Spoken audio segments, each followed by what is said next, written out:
Good day everyone, I am your teacher Mr. Rekshan Pukan. Today, I will be discussing about indigenous creative crafts.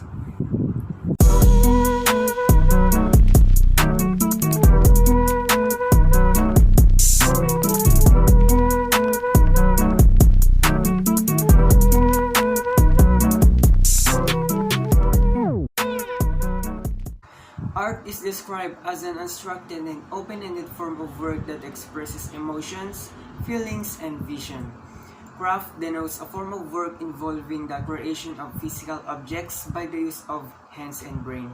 However, the difference between an art and a craft is that art relies on artistic merit, whereas craft is based on learned skills and techniques. Okay, so next is the traditional arts. Traditional arts are learned person to person. It is from generation to the next and influenced by culture, family, ethnicity, and era. The traditional arts in the Philippines includes folk architecture, maritime, transport, famous sculpture in the Philippines, weaving, carving, folk performing arts, folk literature, folk graphic and plastic arts, ornament, pottery, and other artistic expressions of traditional culture. These are examples of traditional art paintings in the Philippines.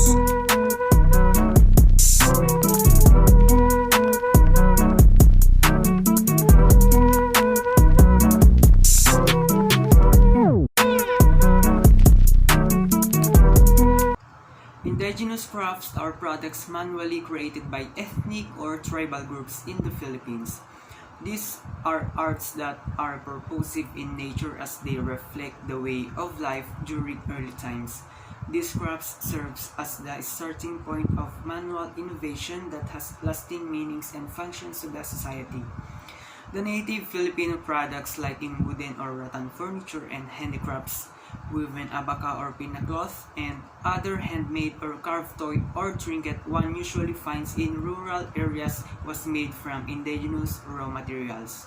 Okay, so the difference between the indigenous craft and traditional arts is that indigenous craft is a over wide range, from stone building to pottery, basket making, quilling, beadwork, wood carving, and more, while traditional arts are often represent a place or a group of people. It can also express the thoughts and feelings of point in history. The use of local materials and products is important to create a sense of belonging and emotional relationship between our people and our spaces. This level of engagement which makes people feel comfortable at work having an impact on humans' well-being. Consider locally produced wastes as potential materials for building projects. Examples include salvaged wood, salvaged tile, concrete rubble of backfilling, and materials made from recycled paper such as cellulose insulation. Visit the churches. Climb up to Cape Bojidor in Burgos. Bite into local delicacies. Step back into history. Go sandboarding and ride a 4x4 at the sand dunes. Visit the country's fourth longest bridge. And check out the Bangi windmills. In summary, the Ilocos region, famous for its cultural and historical sites. It is worth exploring and most notably for the famous Ilocano cuisine. Since we are here in the city of Batac, I'll share to you the festival, history, and the things that we are able to do so.